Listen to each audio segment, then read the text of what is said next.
If you have a female employee who dates men, that's okay. If you have a male employee that dates men, that's not okay. And you can't answer that question without referring to sex. And so that was the very narrow because of sex. If that was an answer, if the answer was different based on the person's sex, that was discrimination.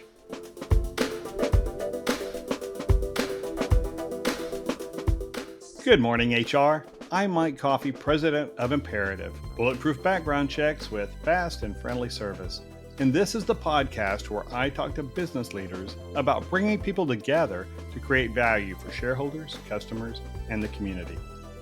On May 15, 2025, federal judge Matthew Kacsmaryk in the Northern District of Texas ruled that the EEOC exceeded its authority when it addressed sexual orientation and identity in its 2024 updated enforcement guidance on harassment in the workplace.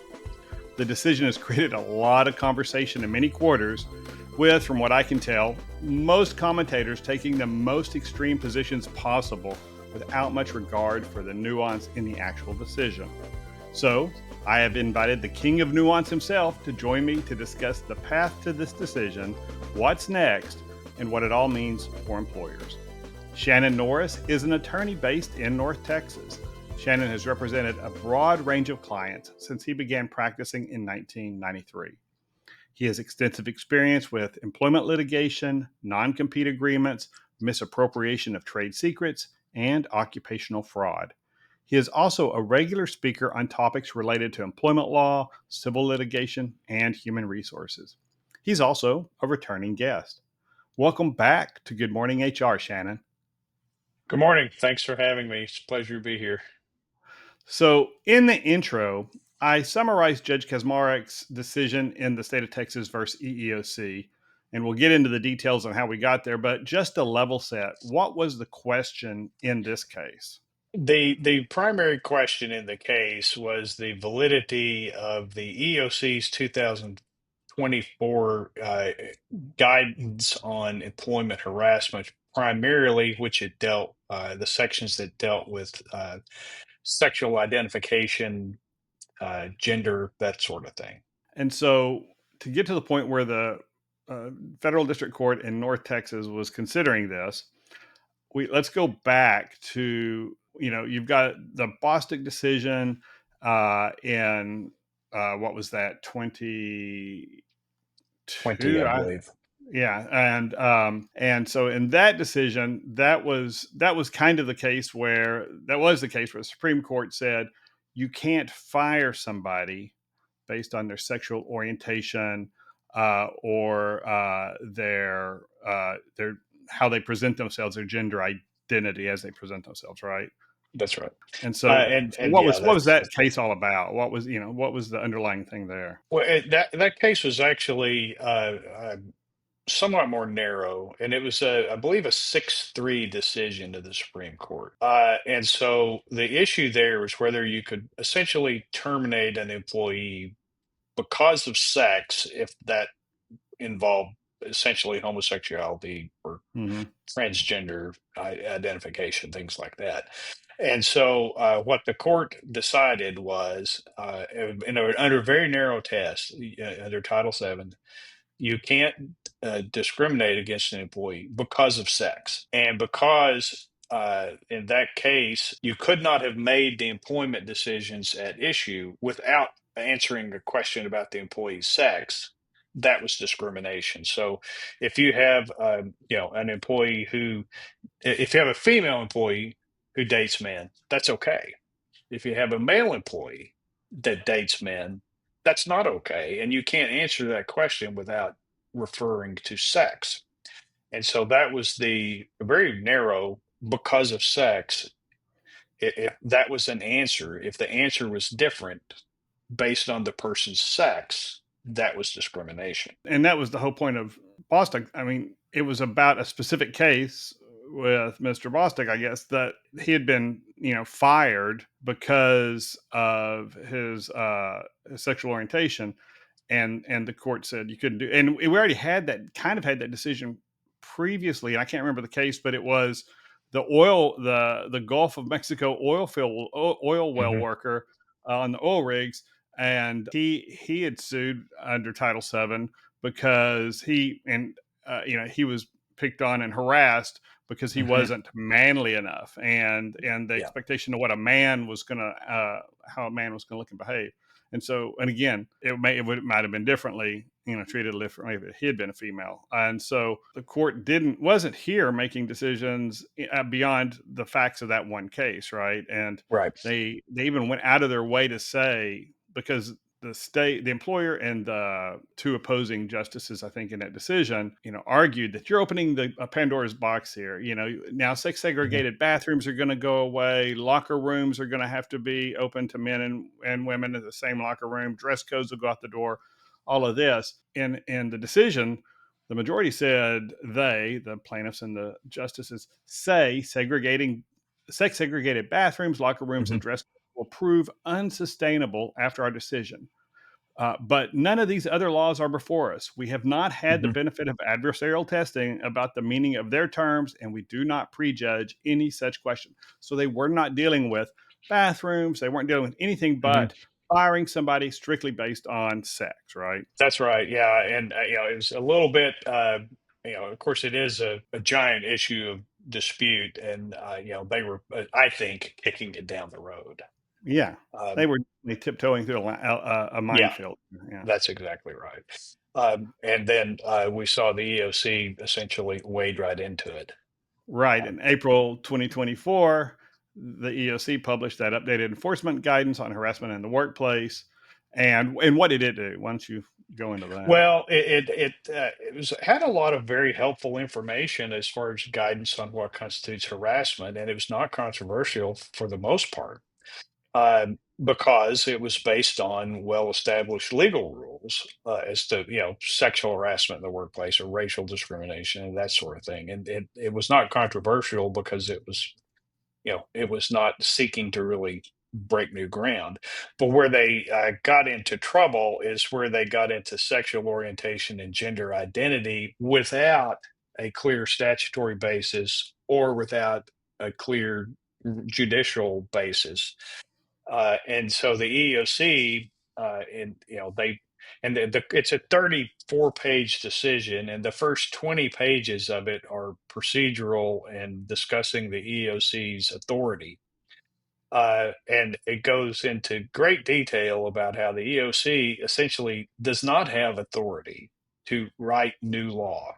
They have a task of uh, crafting procedures for enforcing the law, but they don't get to make up the rules on no matter what. That's just not their role. And so Congress can do it, a court can decide, but the EOC can't make up new rules. And the EOC in this guidance had a disclaimer, well, this is not the law, it's just guidance. Well, the court also said the way you put this is you can get sued. An employer can get sued if they don't follow the guidance, and you published it in a way that makes it sound like, and for all appearances, be legally binding.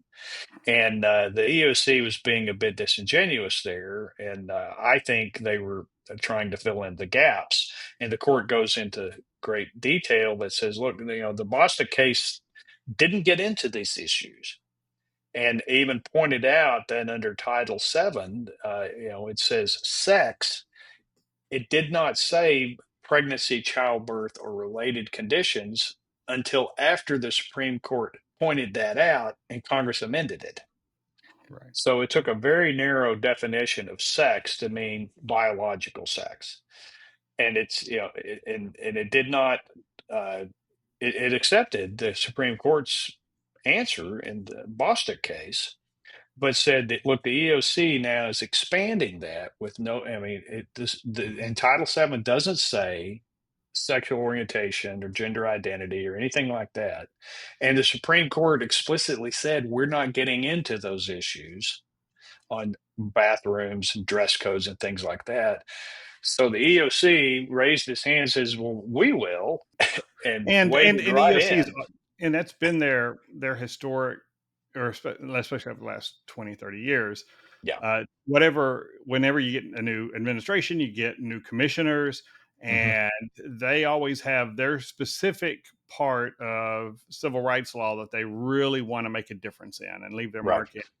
And this was the Biden administration, and these commissioners really felt like, and their council really felt like this was the issue, that this was the hill they wanted to die on. And so, Hmm. in they define discrimination based on sexual orientation and gender identity as sex-based harassment, which it could be or couldn't be. But I think what you're saying and what this court said in the Northern District of Texas was it depends if that boils down to a decision made based on the biological sex of that person. Hmm. But then Right. they went on to say misgendering somebody, so using the wrong pronouns, Hmm. denying restroom access based on somebody's gender identity rather than their biological sex, or dress codes requirements based on sex rather than how somebody presents themselves as far as sexual identity or gender identity. And they said those things are harassment Hmm. because of sex under Bostock. But traditionally, agency guidance has gotten a certain amount of deference under a court case called Chevron. And Hmm. that's something else that's really changed in the last few years, and probably we should talk about, because it used to be the EEOC says something, and by and large, if you're not in the Northern District of Texas anyway, the Hmm. courts are going to go along with what the agency's general opinion is if there's some ambiguity in the law or it's not been addressed. Yeah, that's right. It has the Supreme Court has dialed back the agency discretion that the deference that they give. And I think, in some cases, the reason is that the agencies have kind of invited this to be put on themselves because they do go outside the lines. They do have a very defined role. They're actually part of the executive branch. They're not part of the judicial branch or the legislative branch. So the EOC is they're not Congress and they're not the courts. They're the executive. Well, the executive implements the laws. And excuse me, and even in this case, there was some discussion shortly after the briefing closed. The Trump administration comes in and gives an executive order that would have effectively withdrawn this issue we're talking about. And some of the EOC commissioners objected. He removed a couple, but there was not a quorum at the EOC to withdraw this, and so it's out there hanging. Now, when you get a quorum at the EOC, I suspect this is going to go away as well because of the people who will be appointed will have that role. But that really doesn't necessarily change the court's analysis on this. Is did the EEOC have authority to do this in the first place as a quasi legislative act, or without any interpretive guidance from the Supreme Court? They just kind of come up with something they think ought to be the rule based on their interpretation, but they can't cite Title VII. They can't cite any court cases. They essentially just cite themselves. Now they tried to cite some court cases, but the judge essentially shot them down because Bostock, for example, did not. It was limited. It was very limited. Strictly limited Um, to firing somebody. And yes.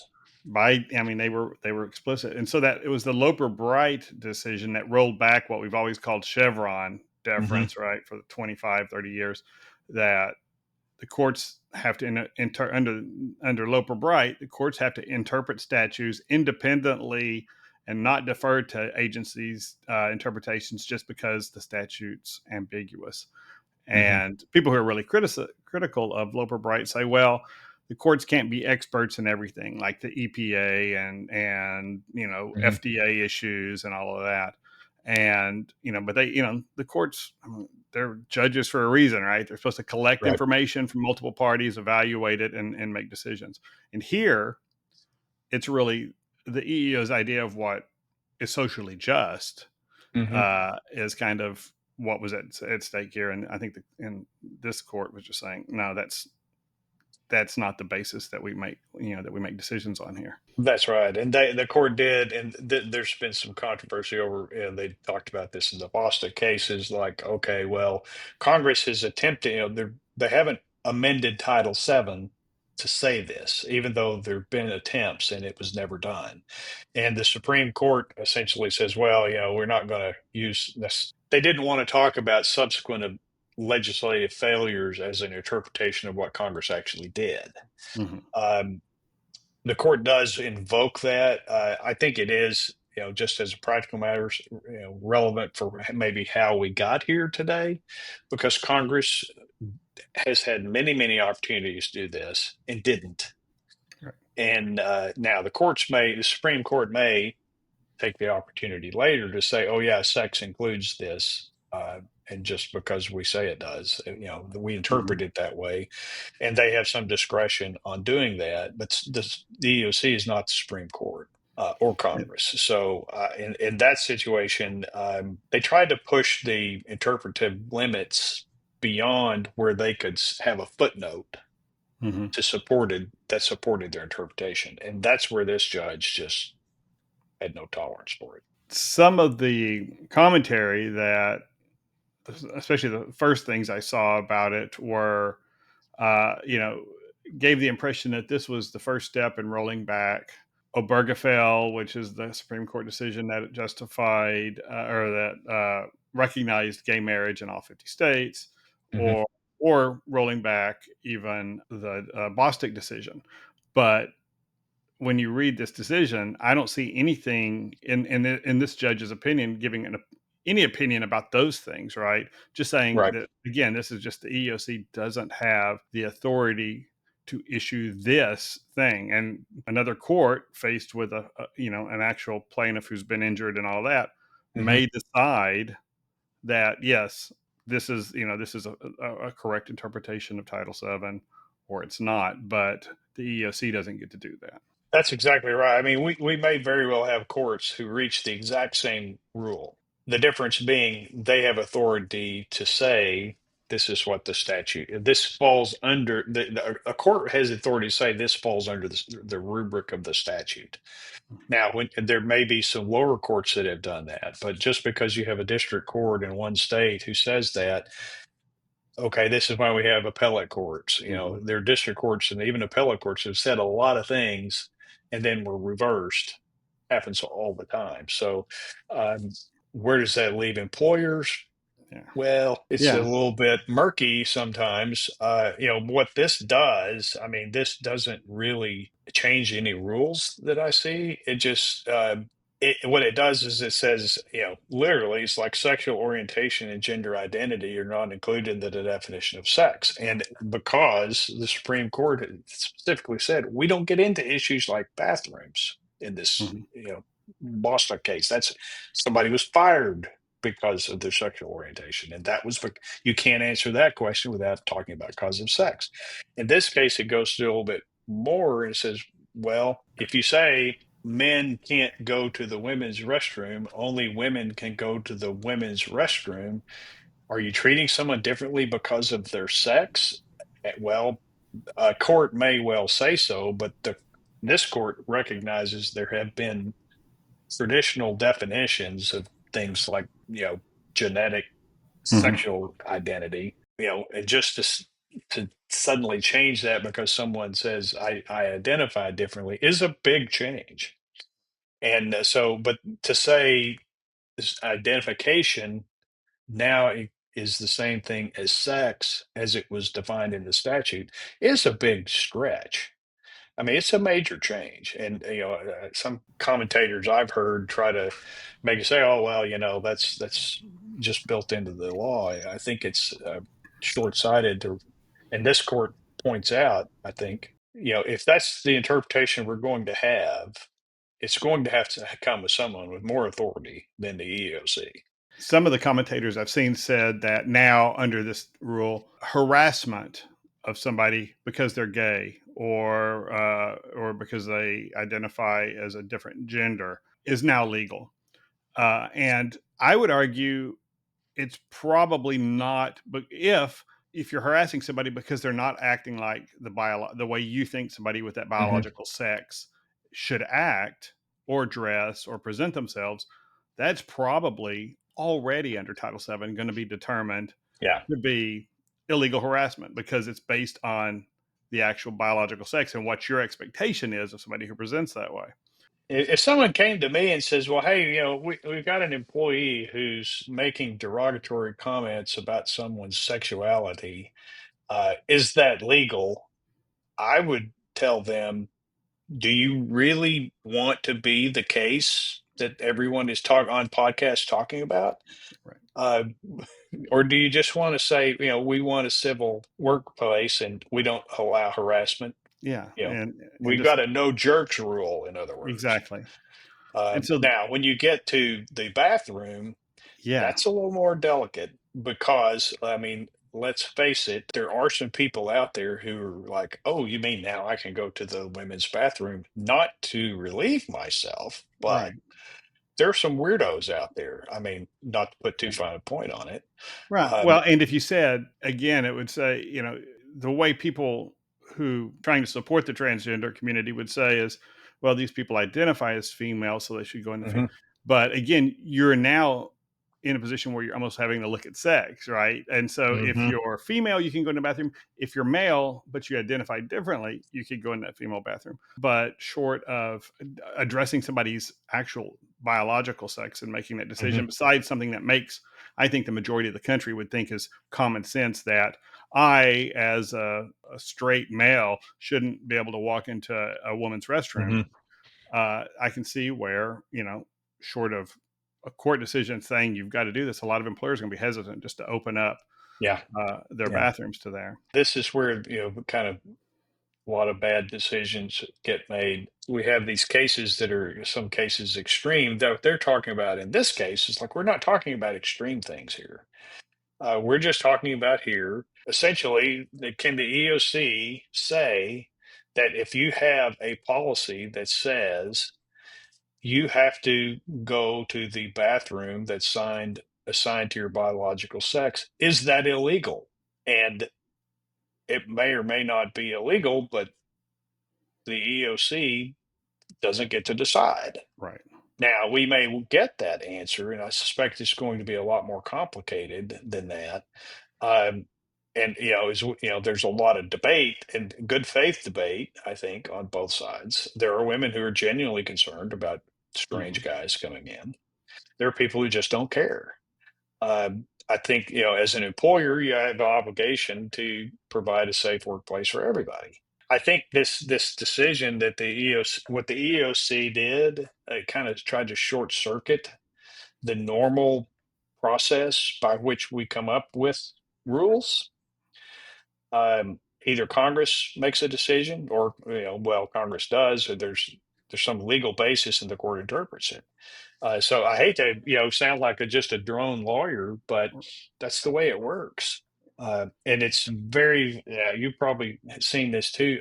I get very frustrated when I hear really superficial analysis of stuff that is, here's a 34-page decision. It's kind of hard to boil that down into a tweet, Right. um, that anybody cares about anyway. Right.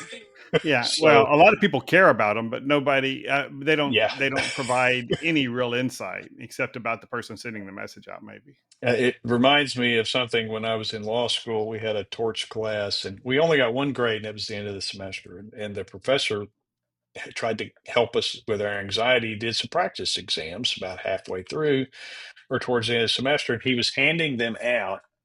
And this is where you had to handwrite the things out. And he was handing them out, and he said there was a paucity of analysis.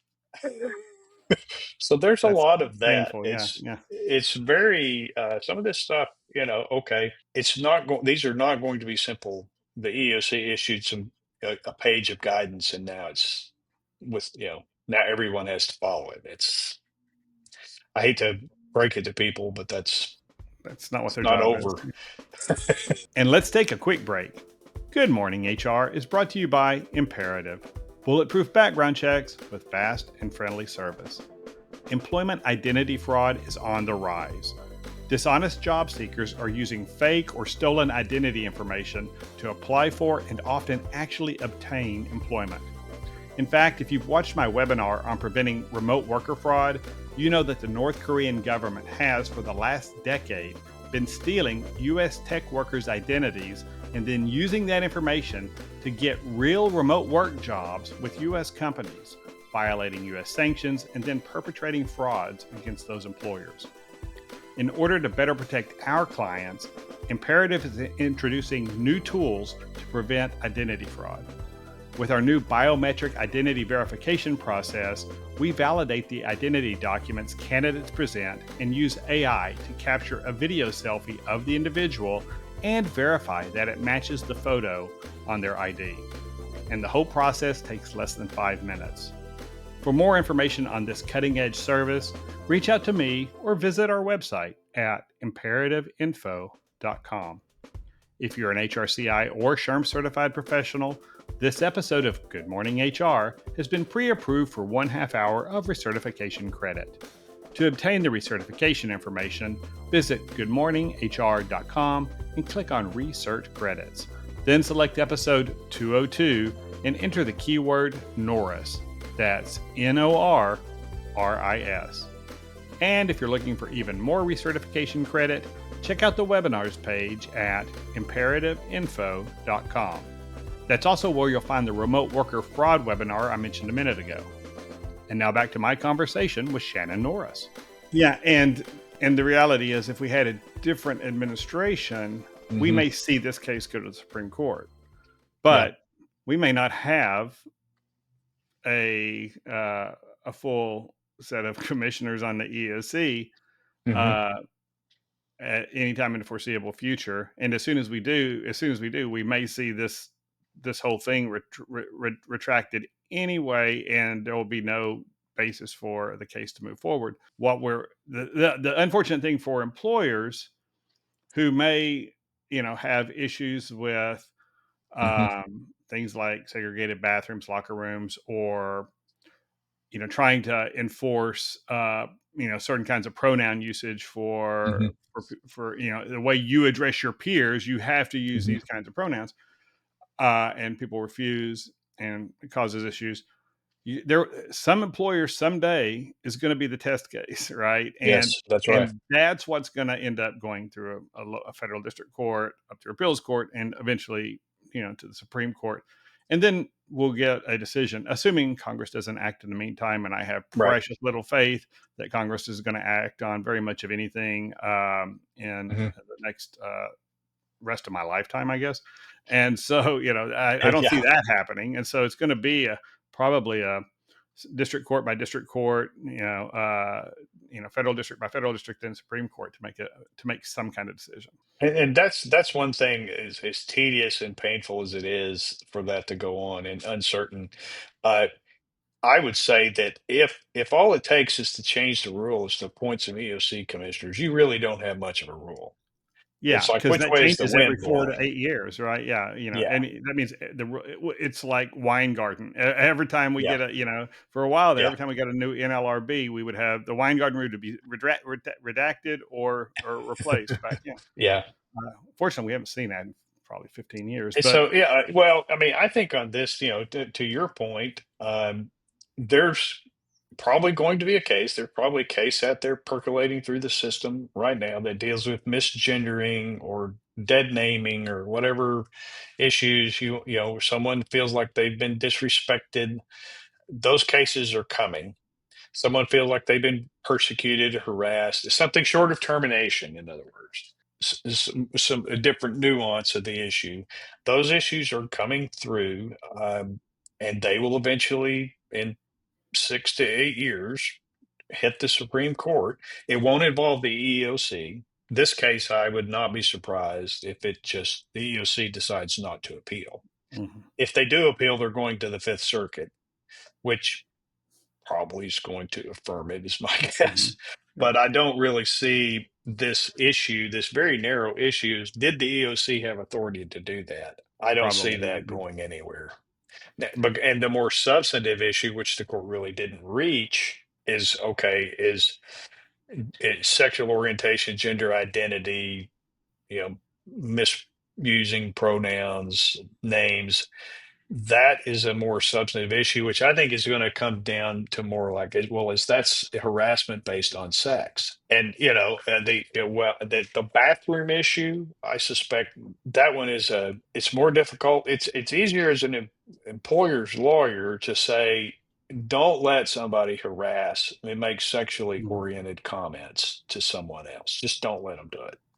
Well, you're awfully girly or that kind of thing, or Right. just comments like that. Just don't let that happen. The issue is going to come with the really hard case is going to be down to where there's a problem with there are two bathrooms, not three, where you can set Right. one Yeah. aside, and not everybody wants to make them uh, co-ed. I mean, Right. you've got people on both sides, yes or no, and that's a tough case. I mean, I don't. There's nobody's ever. You will never have a situation that makes everyone happy. Right. Well, that's why we have No. courts. Right? I mean, Yeah, yeah, if you could arrive at those easily, we wouldn't yeah, have you would be out of work. I probably yeah. would be No, too. that's Yeah. right. And if we leave it to the EOC to decide that, then it's going to be like a weather vane. At least when you get a Supreme Court decision, you've got some finality, like So it or not. so if an employer doesn't want to be the test case, then what's your advice? Does this decision change anything that you think employers are doing, or what's your advice for an employer if one of your clients called up and said, "Okay, what do I do here? How do I change my policies?" What would your guidance Well, I think if there aren't going to be that many of the really, very difficult factual cases like I was mentioning. It's like if you've got people who are just harassing each other, and I get calls from people who are just, I need an employment lawyer. What's the matter? Well, I've got a hostile work environment. It's like, well, what does that mean? It's like, well, my boss is just mean. Okay, well, they're just unreasonable, or it's like that sounds terrible, be? but it's not against the law. Yeah, I always tell people Um, it's not illegal to be an a-hole. no, I would be in thank goodness jail if for it most of were. us, Yeah, yeah. one time or another. Yeah, But that there's in Title VII, and I've actually seen cases that say this. Title VII is not a general civility statute, and just being a jerk doesn't violate Title VII. Now, if you're only a jerk to certain categories of people right, based on their sex, national origin, religion, things like that, that's different. That's a form of discrimination. So my advice would be as an employer, knowing that, and I'm an employer's lawyer, but and I think my mhm, website kind of indicates that. I take a few employee cases because let's face it, there's a really good one. I can tell you the number of calls that I get from people who are looking just because of some general hostility. If you allow this type of behavior, somebody's going to look for a lawyer. mhm, And do you really want that kind of a toxic workforce, right, even if it's legal? Because who's going to leave are the good people because they can't stand this type of noxious, jerk rule. I mean, nobody wants to work there. And those people have options. They'll leave because they can find another job. right. Now that jerk, oh, he's stuck there. Yeah, He's going to make everybody's life miserable, just like he's always doing. And yeah. you wonder why you can't keep anybody. Yeah, eagles don't fly with turkeys, and so your No, your your eagles are gonna leave, and they're gonna get stuck there, that's and right. it's gonna mess And up you your get culture. sued then Yeah. eventually. Yeah. And you end up getting sued. Somebody goes and talks to I've got my two of my closest friends are plaintiffs lawyers, uh, Mhm. and one who does employment work, and that they openly admit somebody comes in and and we get to talking and I realize they don't have a case. I can usually, if it's a bad employer that puts up with a lot of you know bad behavior, I can usually ask enough questions to find something that employer is doing that's wrong. And so if you've got that culture, you're gonna find you're gonna trip over that rock someplace, and it may not be what brought that potential that employee or that former employee into that plaintiff's lawyers, but and it may be much worse. And there's this amazing thing called discovery, and when they start going through Mhm. your files, there's no telling what they'll find. Yeah, and that person who is just abusive and toxic, are you really going to be at the mercy of whether or not that they only limit that to behavior that's legal, Right. or do they sometimes cross the line? They're so scrupulous that they only harass people for legal reasons. I Right. Yeah. would not recommend taking that chance. So employers should probably just continue with their anti-harassment training. Hmm. We're trying to build a culture where everybody is respectful to one another, and we extend a certain amount of grace to each other when we step on each other's toes. I mean, Right.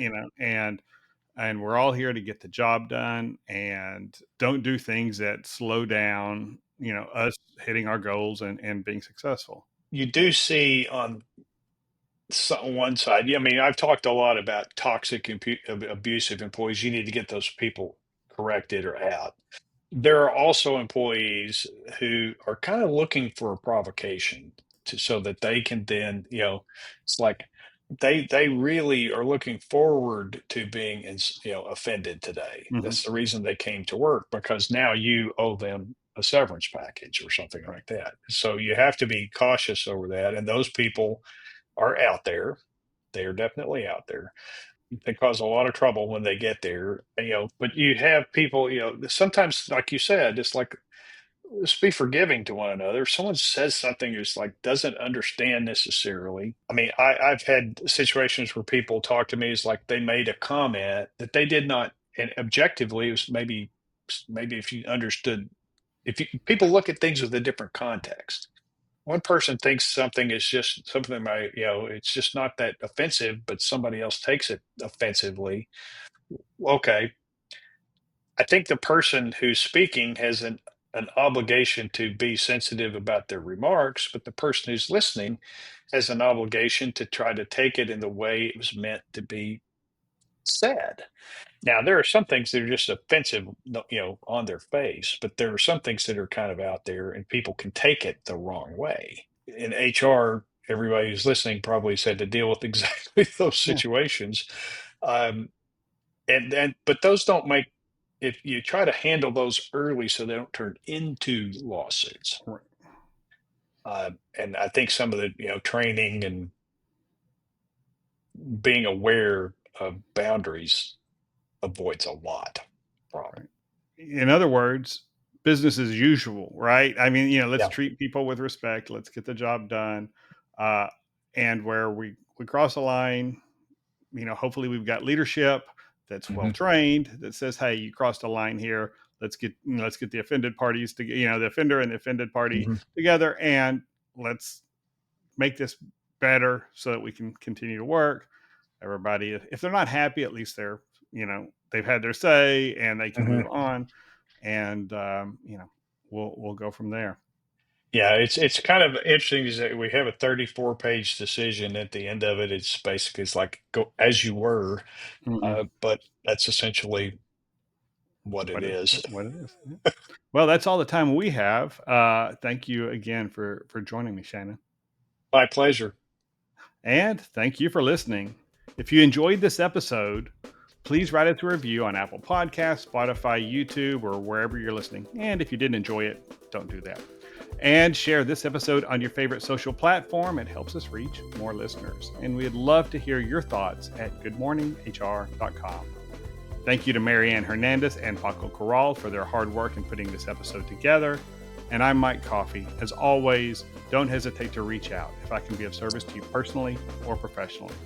I'll see you next week, and until then, be well, do good, and keep your chin up.